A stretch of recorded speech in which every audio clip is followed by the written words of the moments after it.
abbaa manaa jechuun tiktokii kiyya irratti reessa gadhiisatan ture kanarra turuun taane isa kana haaraan baree jechuudha dhee yookaan waan ta'eef hin argama jechuudha laafii san gubbaa irratti akkan abbaa manaa qabu wantoonni hunduu hin mul'ata. Nan bilbilaa fi bilbilicha naa kenni jedhee bilbila micaalaa kennee fi achumaan bilbilee fi gaafa bilbiluu fi gadi galabbaxi maal godhi akkas godhi jedhee ni arrabse micicha.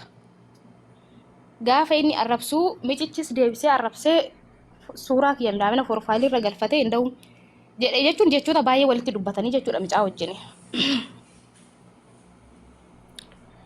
Gaafa kana walitti dubbatanii ani uumaan jedhee bilbila kiyya bilookii jala tursiisee achumaan akka jaarsummaa wayii deemaa ture hiriyoonni isaanii jechuudha. Hiriyoonni isaa dhaga'ee jaarsummaa natti deemaa turanii jechuudha bilbila naa bilbilanii. Bilookii jalaa irree baasii naasuuf nama wantoonni akkas jedhamu hin jira miti nama gidduu deeme. Gaafa isaan haasa'an kana bilookii jalaa baasii naan jedhan. Bilookuma jalaa baaseen wajjin gaafa haasa'u walii galuu dadhabnee maal taanee ulfaan immoo gaafa nanii dura akkuma gaa'ila seenee ulfaa'een asi akkan deemu barbaada beektaa biyya arabaa kana akkan dhufu barbaada waan ta'eef gaafa daa'imti koo garaatti naaftu maaliif ati silatiidhaan na argattee kan daftee daa'ima godhatte naan jedhe. Gaafa jecha kana naan jettu sana hin yaadatta miti kinoosii tasaakkee waan ta'eef ati kana barbaadda waan ta'eef narraa dhaabbadhu jedhaan nyaattee maarree naan jedhe.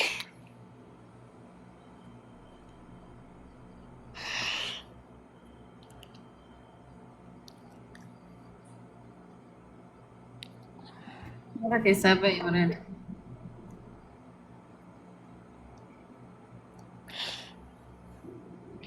Jechuun gaafa akkas naan jedhu bakka itti deebisuu nan dadhabe. Gaas emoojii bochaa dhiisa koomentiin ammallee emoojii bochaan fayyadamina koomentiin anidha. Mira keessaa bahe bishaan as bira raate bishaan dhugi. Rakkoon qabush. Achumaan bakka baay'een bu'aa ture beektaa yeroo sanatti bilbila koo irraa hin cufadhee naman kana sanis jedhuun hin qabu. Achumaan maatiidha. Maatii jechuun maatarii kootillee miti. Warri online jiru warri harmee koo wajjin na guddisan jechuudha. Isaan bilbila qabanii isaanitti oduma haasaa jiru. Kan jaar qabde suni maatiin koo madaa inni kana na godhaa jiru kana maatiin koo aga ta'e hin beeku garuu taatee as dhufee to'an ta'aa jiru kana waan beekan hin qaban iyyuu namatti illee haasaadhu jechuudha. Achumaani edaa inni bilbilee too Dubaayii jaalattee jirti. Dubaayii jaalatteerti waan ta'eef ana nagattee ani amma qabeenya hin qabu waan ta'eef abbaa qabeenyaa wayii jaalattee jirti jedhee maatiitti meera edaa inni. Achumaan immoo dijuma kana keessa immoo jaarsummaa deemamaa jiru tiktok irratti intala wayii bossotee jira dubartii jechuudha. Ishiinis intala Arsiiti bossotee jira jechuudha sirba jaalalaatiin hojjete. Achumaan intalitti jalarree deemee suuraa sanis siifillee erguu nan danda'a jechuudha. Intalitti jala deemee suuraa kiyyaa fi keetiin na hojjedhu jedhaani jala deemee. Achumaan gaafa kana suuraa kiyyaa fi suuraa isaa irratti erge. Suuraa isaa fi suuraa kiyya irratti erginee micaayittiidhaan si arrabsitii baalageedha baay'ee nama arrabsite waan ta'eef danda'ii jedheen micayyoodhaan. Achumaani micayyoo keessan dubbisnaani waan inni ishii haa eebbisu amala gaarii qabdii jechuun anallee na eebbisteerta jechuudha galatoominaan jette abbaa ishii barsiisuudhaaf kaatee jirti beektaa micaayittiin amansiise waan ta'eef. Postoo ta'e ati dhattee keessan dubbistee? Natu keessan naqee dubbise. Achumaani nagatteertii biyya Arabaa deemnan Dubaay isa tokko jaalattee ana nagattee jirtii jedhee micayyoo amansiifateera. Haadha manaan qabaayu garuu nagattee jirti. Ani waan baay'ee wajjin dabarsee biyya ormaa ishii ergee jechuun qarshii dimbilloota kanarraan qabu beektaa harmee kootiin na ergee yaadan isa jala haanan jiru malee haadha kootu na ergee jechuudha. Achumaani samuuna kana namticha nama arrabsu tokko argitanii miti tiktookii kana gubbaa irratti abbaa manaa koo natti fakkaate jechuudha. Badii isaaniitiin namni nu hubaturree hin jiru beektaa. Kaza abbaan koo moo ani xiqqoo ta'ee na jalaa du'e beektaa abbaan koo yeroo du'u ani daa'ima waggaa 8 akkasi. inni maal jedheen intalittiidhani abbaa irraan du'eerreen abbaan ishii irraa du'ee abbaan biddeenaa ishii baasee alatti gannaani ani fuudhee karaarraa jedheen. Ani fuudhee karaarraa jechuun bakka wantoota jedhamuu hin qabne baay'ee irratti fayyadamee intalitti amansiisee ishiinis dhugaatti fakkaatuu danda'an beeku abbaa koon barsiisuudha ta'a jetteerti mucayyoon. Suuraa isaa ergee fi maal abbaa wajjin gilsii ta'een guddadhe maal naan jetteerti. Achumaanii mucayyitti haasofsiisnaan viidiyoo walirratti dhee bilbileef isaanii. Achumaan aareen godhee amanee jira naan jedhe. Amanee aareen godhee ani jechuun itti deebi'uudhaaf oduu hin taane kana haasofsiisu ragaarreen naataa jedhee tan beekta. Of kiyyaa yakka jalaa obbaasun maqaa kiyya jala shamarranii biyya ormaa deemtee qarshiidhaan jijjiiramtee gatte ani biyya kanarree hin jaaladhu jechuudha. Isatu na fide malee isatu deemtu malee jedhee lolli meeqa keen dhufe malee jaaladhu irreen ture. Garuu akka waan qarshiidhaaf jedhee gatee jechuudha. Akkasitti maqaa koo waan balleessuudhaaf yaadeefan micayyoo wajjin walirratti dhee. Boochaan fayyadamina kanaaf koomentiin kasin jalaa cufame. Imoojiif boochaa dhiisaa abshir jedhaan yoo dandeessan. Imooji bochaati TikTokni ni cufan. Dhageessan usaa koomentii akka cufan barbaaddani. Ayyatti fabareetto. Achumaan immoo intaltiin ani dura oduma mana keessa jiru janaa ture bilbila kana qabadheen dhufe bilookii taatee jirti. Isa jalaa isa bilookii baasuu hoon naqu simboone kan jedhamtu wayii bilookii jala jirti. Eenyu bilookii ishii godhe tan ammoo jedhee hoon bilookii jala akkana baasu. Suuraa samoonuma kana nu wal lolaa jirru iddoo bashannanaa deemanii wajjin ka'anii profaayilii irra galfattee jirti. Isa wajjin kaatee jechuudha. Ishee sadaffitti jechuudha. Suuraa jala galfatteerti. Ishiis naa fidiitoo sittiin araaramaan jedhee raga bilbilli kiyyarree naa waraabuu dide viidiyoo duwwaa sagalee naa waraabuu dide jechuudha. Akka ragaa tokkotti hin qabadha jedhee. Micayyitti fiduu naan jedhe achumaan wal arrabsinee kinoo jechuun maatiin kiyyarreen jechuun maatiin armeen koo waan dhageessirreen beeku waan akkatti wajjin hin haasofne bilbila firiidamiidhaan argadhee garuu maatiin kootirree anarratti murteessaa jira siigalee amma fakkeenya warroon inni itti matee anatu as dhufee dhiira biraa Dubaayii jaalatee isa gatee jechuudha. Kan isaa kun hundusaatu waan mul'ate hin qabu. Isin warri dubartoota warroonni as jirtan jechuudha. Kiyya waan anatu gabaabse malee waan gabaaballee miti waan xiqqaatti garaa isa nama gubuu miti dhugaa rabbii jechuudha. Har'aan tana oduun galuu danda'e ani biyyatti galuu iyyuu nan barbaadan ture.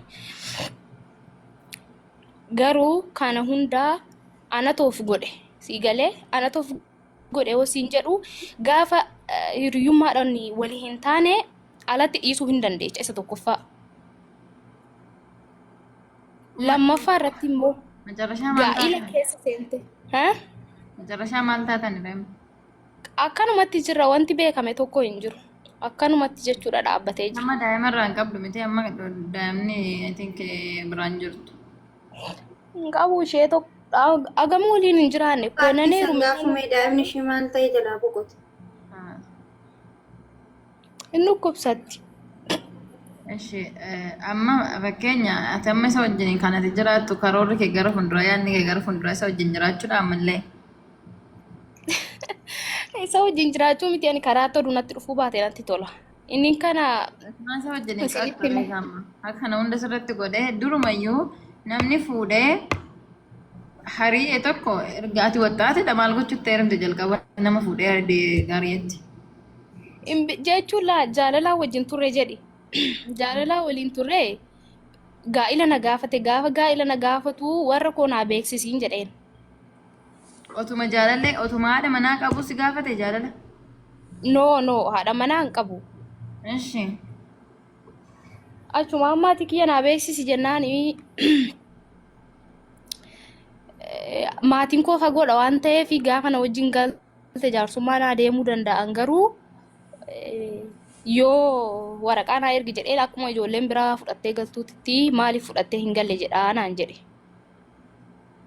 Akkas taanaan ani tokkoffaa gaa'ilaaf qophii miti siin jedheera. Yeroo inni gaa'ilaaf yeroo jaalala jalqabnu akka waggaa 15ti gaafa inni Gaa'ilaaf na gaafatu waggaa 16 waggaa 7 gidduun 17 gidduun jira jechuudha.